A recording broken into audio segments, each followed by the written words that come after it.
Hello, everybody, and welcome to the Labroots webinar,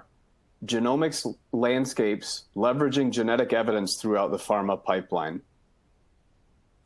My name is Mark Kiel. I'm the founder and chief science officer at Genomenon, and I'll be walking you through, at a high level, what genomic landscapes are and how they inform effectiveness in the drug discovery pipeline. The way I've structured the webinar is to first outline why genomics is beneficial for pharmaceutical companies seeking to develop drugs or bring those drugs to market by going through the core benefits and the applications of genomics in each of those aspects. Next, I'm going to talk about how genomic landscapes are assembled and how they can play a role in facilitating those aspects of drug discovery. And finally, I'm going to walk through several representative case studies of genomic landscapes that my team has put together for a variety of different use cases for our pharmaceutical clients. Before I get started, I want to mention that Genomenon offers the MASTERMIND genomic search engine free of charge in its basic edition form, but through the context of this webinar, are offering access to the professional version, which is useful for diagnosing genetic variants in clinical circumstances, as well as for performing in-depth research to help drive your drug discovery indications. But first, let me begin with the why. I'll talk at a very high level about how genomics is increasingly playing a role in drug discovery and drug development by walking through the core benefits and touching upon some of the principal applications of this new data. This is the main walk-away slide from the talk that I'm going to give, and it's been born out of a number of meta-analyses that are collected from a number of primary research studies that indicate that having genetically supported targets can double the success rate for clinical development of a therapeutic compound. This quote is taken from a recent paper in Nature Genetics from 2015, but there have subsequently been multiple studies corroborating and deepening this finding. So to itemize some of the benefits of genomics in facilitating drug discovery, its application can be broken down into three rough camps. One is in facilitating understanding of complex or otherwise heterogeneous diseases by helping researchers find activating or loss of function mutations that drive disease and are thereby amenable to therapeutic intervention. Another aspect where genomics has shown a great deal of promise is in bringing together multiple disparate or seemingly disparate disease types that actually are related at a genetic or genomic level. So having those different diseases converge around a unified treatment strategy, which is obviously very useful and applicable in drug repurposing aspects of developing markets for previously vetted and developed drug compounds. And the last aspect where genomics has shown a promising role is in treatment of conditions with significant genetic heterogeneity. So whether there's pathway heterogeneity that can be then resolved by genomics, or otherwise where there's homogeneity in the disease development for a given indication that was otherwise not known, that can be uncovered through genomic research. More specifically, the application of genomics to pharma can empower a number of different aspects, spanning the gamut from early drug discovery all the way to post-commercialization activities. One of those ways is in optimizing preclinical therapeutic targets by better understanding the disease-causing mechanism at the genetic or genomic level. That affords a more precise, targeted approach to developing those therapeutic compounds. This, in turn, can greatly reduce the upfront R&D costs, not only by streamlining the analysis, but by better prioritizing which of those candidate compounds has the best likelihood of becoming a successful drug brought to market. Moving toward the middle of the drug development pipeline, bringing genomics to bear can maximize the likely success of the conduct of clinical trials, both in the early stages of the design of those trials, as well as throughout the conduct of those trials, and finally in the post hoc analysis, once all of the data with respect to response to drug treatment has been assembled, genomics can help reconcile some of that otherwise seemingly disparate information by putting a finer point on who's responding or who's not responding and why. Similarly, toward the latter stage of the drug development pipeline, having the full breadth of this genetic and genomic information around a given indication can help expedite FDA approval processes. And likewise, having this comprehensive understanding of the nature, size, and identity of your patients comprising your target market, having all of this evidence assembled through genomics can decrease that time to market as well as expand your market size. So let's talk a little bit more about what I mean when I say genetics or genomics in the context of drug discovery. So many of you have perhaps heard about the bioinformatic bottleneck, which confounds the use of this sequencing information that we're increasingly able to access cheaply and very efficiently. Part of the challenge with collecting such big data sets for any of our drug discovery paradigms is that some group needs to look at and interpret that information. So this bioinformatic bottleneck has often been referred to as the $1,000 genome, but the $1 million interpretation. So where sequencing is no longer the rate limiting step and is extremely cost effective to the point of being commoditized, there's still this attendant interpretation challenge where understanding the data and rendering that interpretation largely at this point has to occur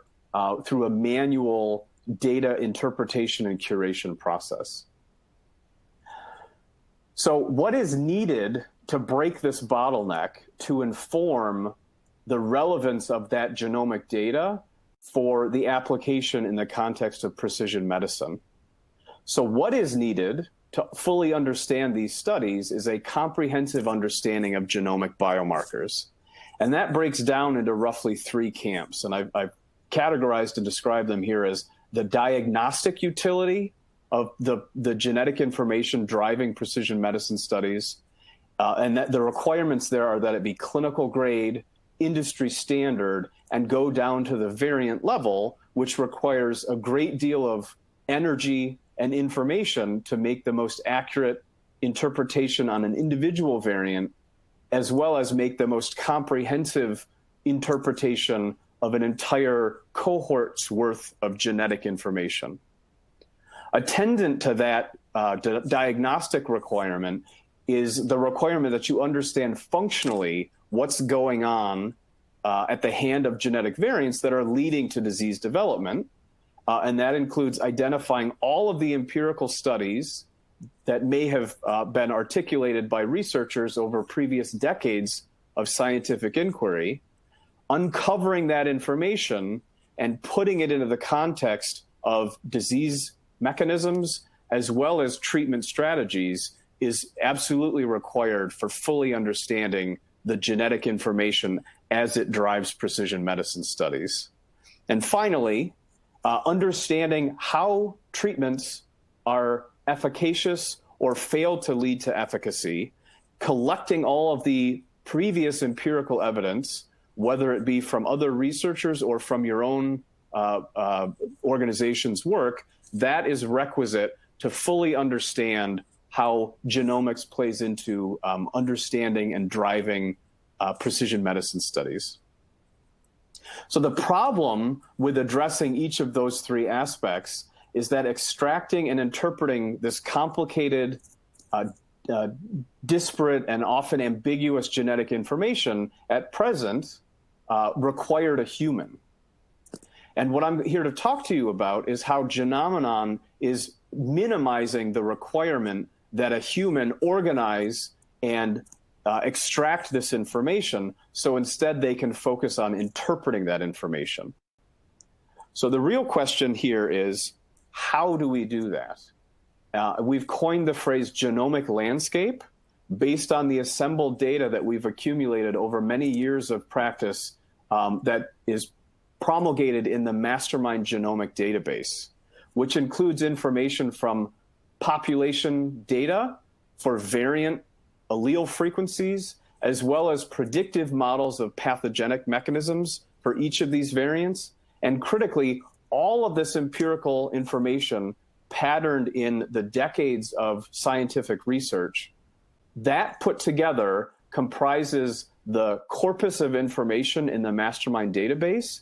which is indexed at multiple levels, at the gene level, at the variant level, at the disease level, at the phenotype level, and at the therapeutic level, by looking at all of the different ways that authors can describe each of those entities and putting together the indexed information into bio-association data, and then using that information to drive the development of these genomic landscapes. So let's revisit what I mean to say by bio-associations. So on the left here, you see a hexagonal representation of the different ways of looking at all of that evidence. At the top, and one of the more challenging pieces, and also the most valuable in many circumstances, to extract meaningful information from this empirical evidence, are the variant level annotations in the databases and in the published literature.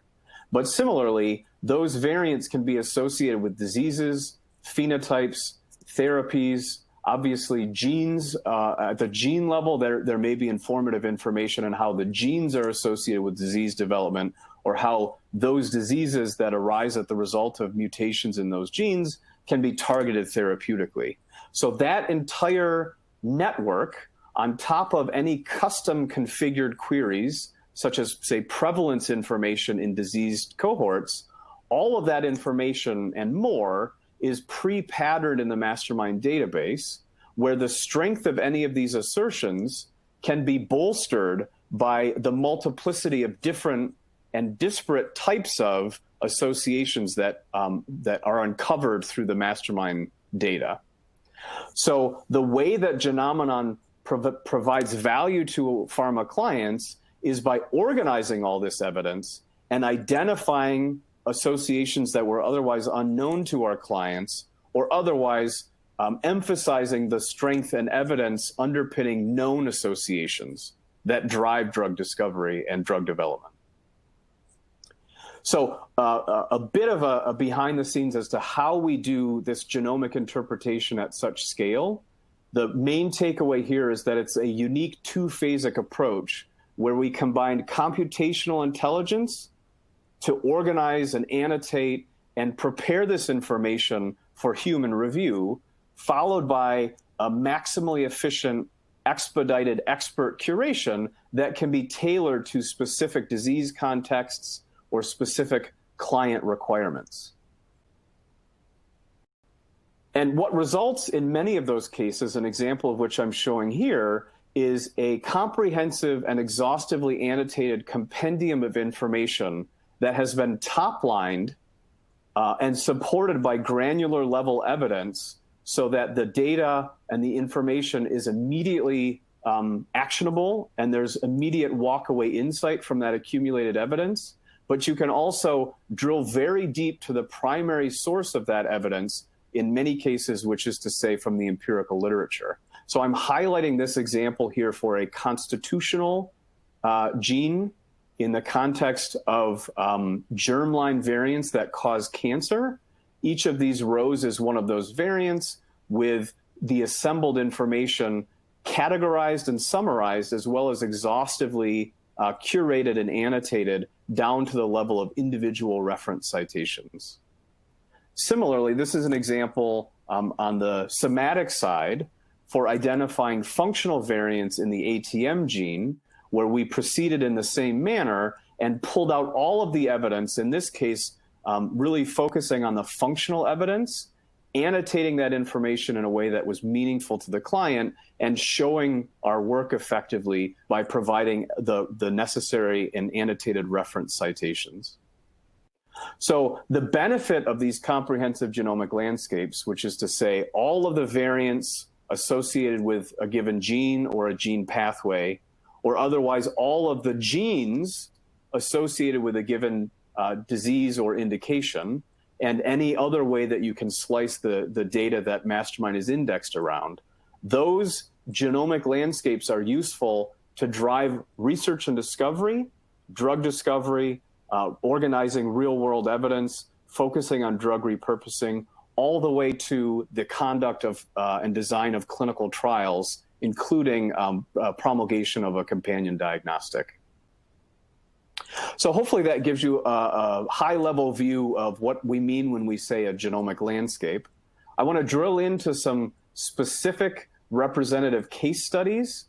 and how they were used to derive value in the context of drug discovery by leveraging this wealth of information in genomics. So I think I have 3 examples, and they can be broken down. This is a deeper view into the drug discovery pipeline. They can be broken down into multiple different use cases. The couple that I'm going to focus on here are in new target assessment, divining the mechanism of action from these genomic landscapes, supporting the clinical trial candidacy of a given target, as well as providing that regulatory support, the evidence compendium that I alluded to that can really expedite FDA submissions. So the first case study I want to talk about involves the LRRK2 gene, and the task at hand, or the use of this genomic landscape data, is in new target assessment. So basically, by new target assessment, I mean understanding the molecular basis of disease, really underscoring how this pathway, either through the individual gene or its neighboring protein participants, is contributing to the development of the disease, with a view toward providing a molecular starting point for targeted therapy, or otherwise discovering attendant biomarkers that are either disease-causing or have bearing on how a patient may respond to therapy. So this is a summary of the fruits of the work that resulted from assembling the LRRK2 genomic landscape. Just to orient you to the plot here, each of those icons is of an individual variant for which there's either one paper, usually one patient, or otherwise many hundreds of papers that all comprise in aggregate the comprehensive genomic landscape for LRRK2. The top plot was actually what was known about LRRK2 and its disease-causing variants before we began the work to assemble this comprehensive genomic landscape. In total, they number 22. And at the result of completing this genomic landscape, we had fully a 6-fold increase in the number of those variants, which had clinical grade evidence, empirical evidence from the peer-reviewed literature to support their candidacy for diagnostic purposes for patients who have Parkinson's at the hand of these LRRK2 mutations. So one other thing I want to emphasize here is how the benefit of a comprehensive understanding of the genomic landscape can really clarify and have emerge patterns that were otherwise not possible given the sort of shallow look into the genomic landscape that's afforded by simply looking manually for this evidence. So you can see in the armadillo domain of LRRK2, as well as in the WD40 domain, in addition to the ROC domain and some of the other functional domains of LRRK2, there's just not enough evidence that was known beforehand to elucidate any of these patterns that then obviously have bearing on the patients that are likely to respond to a targeted therapeutic, as well as the mechanism of disease causation at the hand of mutations in this protein. So to get more in depth since we're talking in this context about new target characterization, Each of those variants that was identified in the process of assembling this genomic landscape was assessed for having any functional studies that clarified what those variants were doing at the protein level. So some subset of those variants that were uncovered had attendant in vitro or in vivo studies where the authors were interrogating what functional consequence each had on protein function. And that information is depicted here, where again, each dot is a variant. On the top aspect of this plot are variants which had bearing on GTPase activity, and on the bottom, variants that had bearing on kinase activity, where LRRK2 is an interesting gene in that it has both gain of function and loss of function consequences, where each of those different types of changes in each of those functional outputs for this protein were characterized, again, from the multiplicity of empirical studies from the medical literature. So in total, out of the many hundreds of variants that were uncovered in this process, there were about 100 that had any of this functional evidence that was exhaustively annotated and organized to result in this plot for better understanding LRRK2 in the context of disease development and therefore drug response. The next example that I want to go to, I gave a hint to in the description of what a genomic landscape is, and that's to say, let's better understand the mechanism of action for loss of function mutations in ATM, which is a tumor suppressor, and for which there are loss of function mutations such as nonsense and frameshift mutations, whose consequence to protein function is pretty straightforward. Let's better understand what missense mutations may confer loss of function to really understand how the protein is working and thereby better understand how best to target the consequences of that loss of function leading to cancer. So writ more broadly, mechanism of action is something that Genomenon's genomic landscapes can help better understand to allow clients to focus more on high-yield candidates or decrease the failure rate from investing energy into targets that don't have the supporting genetic and genomic evidence that I alluded to earlier, as well as, say, saving on opportunity costs or producing more innovative and more informed clinical trial designs. So this is a summary slide for the fruits of the ATM data that we produced while putting together the comprehensive genomic landscape. So ATM, is, you can see, is a quite large gene. It has multiple ways to have loss of function given its multiple functions. Each of those dots now is curated from the evidence of any one of these references that cites ATM. And highlighted in blue there are any and every one of those variants from one study to hundreds of studies that had any functional evidence whatsoever, all arrayed along the linear axis of the protein domains in ATM. So the work that we began here began with very little insight into the function or the consequence of any of these missense variants. And what resulted after finally assembling this work was nearly 300 of the variants that had any of that functional evidence thoroughly annotated and categorized according to which functions of ATM those variants were seen to be affecting.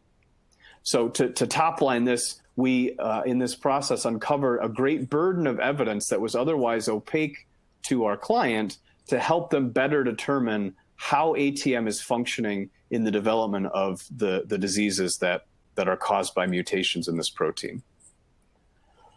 So the third example has to do with the application of genomic landscapes in producing a companion list of variants where their candidacy for inclusion in clinical trials is supported by evidence from the genomic landscape. So clinical trial candidacy and the application of genomic landscapes in that service allows clients to use genomic biomarkers as inclusion or exclusion criteria based on the evidence that's uncovered in the process of developing that landscape, in establishing a companion diagnostic with this molecular information, or otherwise to ensure a more homogeneous patient cohort and thereby increasing the drug response rate, in addition to adding statistical power to your study by bringing in the right members of a lead cohort as you're starting to embark on a clinical trial to test drug efficacy. So LEPR, as some of you may know, has to do with the development of monogenic obesity. It's one of several genes that in this process of assembling a genomic landscape, we uncovered. The work that we did here began with an understanding of about 3 genes and maybe a dozen disease-causing variants. And just like I talked to at the beginning, how that hexagonal interconnected network of information in MASTERMIND, we were able to ask of our data what other genes are associated with the development of various forms of monogenic obesity, and took that list of known genes that were causative from 3 to nearly 50, and took that list of known variants that cause disease development from 12 to many hundreds. In this case, a 55-fold increase in the number of variants that, again, according to clinical standards, were suitable for enrolling patients onto a clinical trial. So in this case in particular, and in many similar cases like it, since we developed this data set, Genomenon can dramatically increase patient enrollment and smooth the operations and conduct of a clinical trial to ensure a maximally successful likely outcome. The one thing that I wanted to point out on this slide, you'll notice that there are red variants arrayed along the one gene, for an example, LEPR gene, as well as open red circles for likely pathogenic variants. The gray circles there represent the other variants, again, in addition to the 660 that were known to be pathogenic that we uncovered in this process. There's still a groundswell of additional information in the form of variants that don't yet meet the clinical criteria to be called pathogenic, but may at any moment with a new publication, either a functional study or a clinical study or a case report, may turn into likely pathogenic or pathogenic variants based on that new information. And so I don't want to just focus on the immediately actionable information without highlighting the fact that this literature and this information is constantly growing, and that Genomenon in the production of these genomic landscapes keeps abreast of that information in real time. So the last example, I've already alluded to this briefly, is in assembling a comprehensive genomic landscape for regulatory support for a companion diagnostic for the Rett gene. And establishing objectivity with genetic evidence for your candidate is useful at a baseline for supporting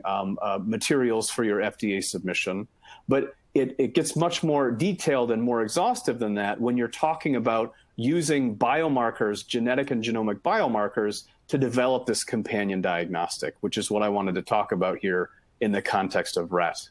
So again, to orient you, this is the Rett protein with all of its functional domains. At the top, those triangles are where we began, our client began in their engagement with us, understanding the disease-causing variants in Rett. And we tripled, and then some, the number of variants with clinical grade evidence from the medical literature and associated databases that were sufficient